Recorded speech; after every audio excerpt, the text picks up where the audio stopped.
के बीच अमेरिका और भारत के रिश्ते तनाव में हैं और ये तनाव बढ़ ही रहा है।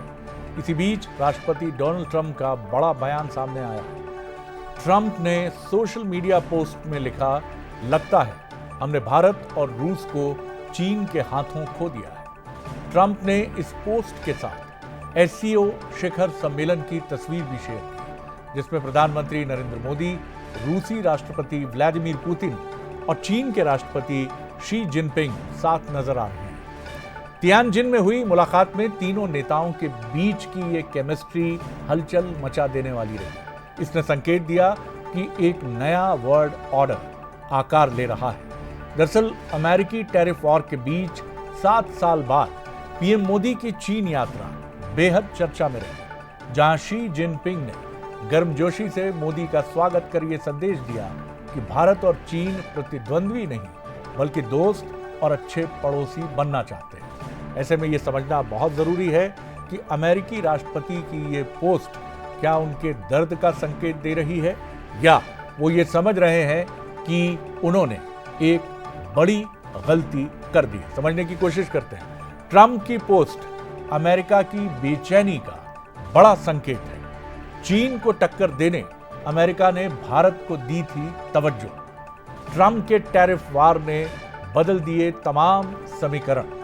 ड्रैगन और एलिफेंट की दोस्ती से बौखला गया अमेरिका। रूस भारत की साझेदारी अमेरिका की चिंता का विषय बन गई। नए वर्ल्ड ऑर्डर से यानी 3 नेताओं की ये जो जुगलबंदी रही एससीओ समिट में चीन में, इससे अमेरिका की मुश्किलें बढ़ सकती हैं। जियो पॉलिटिक्स में यानी विश्व की जो जियो पॉलिटिक्स है उसमें अलग थलग पड़ सकता है अमेरिका। और 3 देशों रूस, चीन और भारत की तिकड़ी अमेरिका की मोनोपोली को या उसके वर्चस्व को बहुत बड़ी चुनौती है।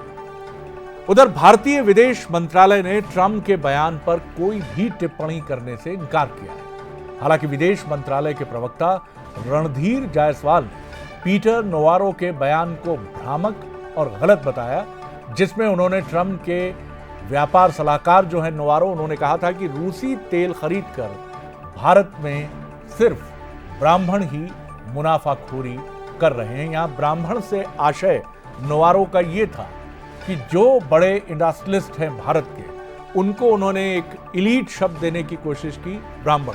यहां इशारा उन तथाकथित इंडस्ट्रियलिस्ट से है जिन्होंने इस डील से कथित रूप से मुनाफे की बात सामने अमेरिका लाने की कोशिश कर रहा है।